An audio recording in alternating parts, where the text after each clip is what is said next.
आप में से बहुत से ऐसे लोग होंगे जो कोविड की वैक्सीन लगवाने जा रहे हैं या फिर लगवाने के बारे में सोच रहे होंगे।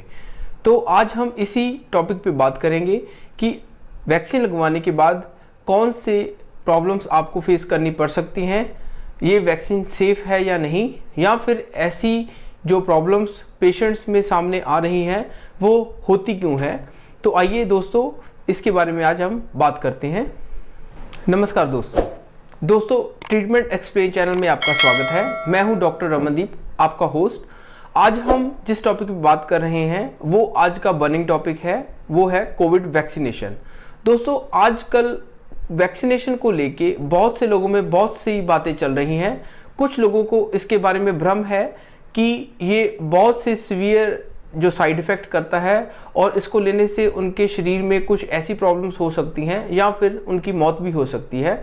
तो दोस्तों, आज हम इन्हीं आपके भ्रम को क्लियर करने के लिए और आपको इसके बारे में और जानकारी देने के लिए मैंने ये वीडियो बनाई है। तो दोस्तों, सबसे पहले हम जानेंगे कि अगर हम किसी को वैक्सीन लगा रहे हैं तो उसका पर्पस क्या है। कोविड वैक्सीन को जब हम शरीर में लगाते हैं तो हमारे शरीर में कोरोना वायरस के अगेंस्ट एंटीबॉडीज बनती हैं जो कि बाद में हमें बीमारी से लड़ने में हेल्प करती हैं। जो एंटीबॉडीज होती हैं वो हमारे बॉडी का एक प्रोटेक्टिव मैकेनिज्म है। जब भी हमारा बॉडी उस वायरस के साथ एक्सपोज होता है तो हमारी बॉडी में जो एंटीबॉडीज़ हैं वो एक्टिवेट हो जाती हैं और वो उस वायरस को किल करने की कोशिश करती हैं।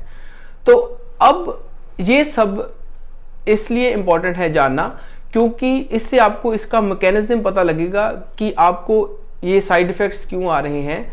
दोस्तों, जब हम कोई भी वैक्सीन बनती है, कोई भी वैक्सीन हम किसी की बॉडी में इंसर्ट करते हैं, वैक्सीनेशन प्रोसेस होता है, तो उसमें हम क्या करते हैं कि वो एक बहुत he killed stage of virus होती है या फिर वीक स्टेज ऑफ वायरस होता है। जो वायरस ही होता है पर वो किसी वीक फॉर्म में होता है, कमज़ोर रूप में होता है, जिसको हम किसी के शरीर में इंजेक्ट करते हैं और बॉडी को उसके अनुसार वो अपनी उस वीक वायरस के अनुसार वो अपने आप एंटीबॉडीज बनाने लगता है।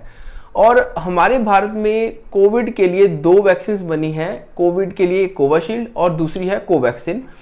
कोविशील्ड और कोवैक्सीन की 2 डोजेज लगानी लाजमी की गई हैं। दोस्तों, अब आपके दिमाग में होगा कि भी हमें एक वैक्सीन से ही क्यों नहीं प्रॉपर जो इम्यूनिटी मिल जाती। तो बात यह है कि जब हम फर्स्ट वैक्सीन लेते हैं तो उसमें जो एंटीबॉडीज़ हैं वो इतनी प्रॉपर नहीं बनती, उसमें टाइम लगता है। अगर आज हम वैक्सीन ले लें तो उसके 20 या 22 दिन बाद हमारी बॉडी में 50% से ज़्यादा के एंटीबॉडीज़ बनेंगे और उस एंटीबॉडीज़ को बूस्ट अप करने के लिए हमें सेकंड डोज लेनी पड़ती है, जो कि 42 डेज़ या 45 डेज़ के बाद हम लेते हैं। तो इन 2 डोजेस लेने के बाद ही हमारा बॉडी जो है वो कोरोना वायरस के अगेंस्ट इम्यून होता है। अगर हम ये सेकंड डोज ना लें तो हमारी बॉडी में पूरी इम्यूनिटी। अब बात करते हैं वैक्सीनेशन के पूरे प्रोसेस के बारे में। जब भी हम किसी को वैक्सीन लगाते हैं तो उसमें बॉडी कुछ ना कुछ रिस्पॉन्स देती है। हो सकता है कि किसी की बॉडी में ये रिस्पॉन्स कम हो और किसी की बॉडी में ये रिस्पॉन्स ज़्यादा हो। जैसे कि कुछ लोग ये कहेंगे कि उनको इसके वैक्सीन के बाद कुछ सिम्टम्स अपीयर हुए, जैसे कि शरीर में दर्द होना, तेज बुखार का आना या सिर दर्द, या फिर इंजेक्शन की जगह जहाँ पे इंजेक्शन लगा हुआ है वहाँ पे दर्द होना। पर कुछ लोग इसको बिल्कुल मना करते हैं। वो कहते हैं कि हमें कुछ भी ऐसा फील नहीं हुआ, हम बिल्कुल स्वस्थ हैं। तो दोस्तों, ये बात नहीं है कि जिनको ऐसे सिम्टम्स आ रहे हैं उनकी बॉडी में इम्यूनिटी ज़्यादा बन गई है या फिर जो ऐसे कोई सिम्टम नहीं शो कर रहे उनकी बॉडी में इम्यूनिटी कम है। ये बॉडी का एक मैकेनिज्म है कि उनमें कैसे लक्षण प्रोड्यूस होते हैं। बेसिकली हमारी बॉडी में जो है फर्स्ट जो सिम्टम जो ज़्यादा प्रॉब्लम्स बता रहे हैं लोग, वो कह रहे हैं कि उनकी इंजेक्शन साइट पे उनकी पेन होती है, जहाँ पे इंजेक्शन लगा हुआ है वहाँ पे दर्द होती है। ये एक बहुत सी सिंपल सा जो सिम्टम है और ये डे 1 के बाद 24 घंटे के बाद ये अपने आप ही कम होने लगता है। इसके बाद जो दूसरा सबसे बड़ा सिम्टम है फीवर। बुखार का आना बहुत ही कॉमन है वैक्सीन के लगने के बाद। दोस्तों, आपने कभी सुना होगा कि भी जो बच्चों में वैक्सीनेशन होती है तब भी उनको पहले 1 या 2 दिन बहुत तेज बुखार चढ़ता है। हमारी बॉडी का रिस्पांस बड़ों में भी वैसे ही हो रहा है जैसे बच्चों में किसी वैक्सीन लगने के बाद होता है। तो ये बिल्कुल ही नॉर्मल प्रोसेस है, इसके बारे में हमें घबराना नहीं चाहिए। और अगर आपको फीवर हो रहा है तो इसका एक बहुत ही सिंपल तरीके से ठीक करने का उपाय है कि आप एक पैरासीटामोल जो कि 500 mg में या 650 mg की स्ट्रेंथ में ले सकते हैं। और कई जगह पे तो वैक्सीनेशन सेंटर्स में आपको पैरासीटामोल सरकारी इंस्टीट्यूट में आपको प्रोवाइड भी करवाई जाती है। और तीसरा जो है वो है लक्षण, वो है लेथार्जी, यानी कि थकावट का फील होना।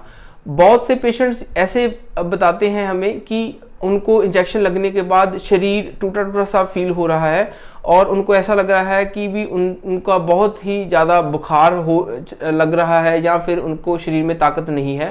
तो इसका सबसे इजी वे है इसको ठीक करने का कि वो जो पर्सन जिसने वैक्सीन ली है वो रेस्ट करे। वैसे भी गाइडलाइंस के मुताबिक जब आप वैक्सीन लेते हैं तो उसके अगले 24 घंटे आप ऐसा कोई काम ना करें जिससे आपके शरीर में थकावट पैदा हो। चौथा जो बहुत ही रेयर सिम्टम है वो है गैस्ट्रोइंटेस्टाइनल रिलेटेड सिम्टम, जो कि जैसे कि कुछ पेशेंट्स ये कंप्लेन करते हैं कि उनको वैक्सीन लगने के बाद नोजिया यानी कि उल्टी के जैसा फील होना या फिर पेट में दर्द या फिर लूज मोशंस, ऐसे लक्षण भी फेस करने पड़ते हैं। तो दोस्तों, ये जो लक्षण है वो बहुत ही ज़्यादा अनकॉमन है, मतलब कि बहुत सी लोगों में ये लक्षण नहीं मिलेंगे, कुछ 1-2 पर्सन्स में ये लक्षण मिल सकते हैं। तो ऐसी कंडीशन में आपको अपने वैक्सीनेशन सेंटर के संपर्क करना चाहिए और उनको अपनी प्रॉब्लम बताएं जिससे कि आपका फर्दर ट्रीटमेंट हो सके।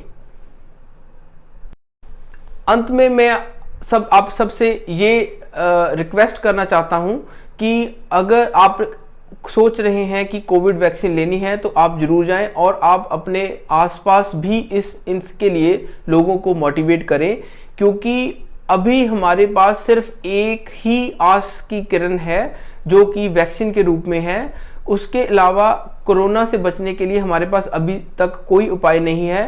कुछ आशा करते हैं कि ये जानकारी आपके लिए कुछ फ़ायदेमंद साबित ज़रूर होगी। दोस्तों, ऐसी ही वीडियोस को आप देखने के लिए हमारे चैनल के साथ बने रहें। अगर आपने हमारा चैनल सब्सक्राइब नहीं किया तो आप प्लीज़ इसको सब्सक्राइब करिए और अपने दोस्तों के साथ इसको शेयर कीजिए। और अगर आपको ये वीडियो पसंद आई है तो आप लाइक का बटन ज़रूर दबाएं।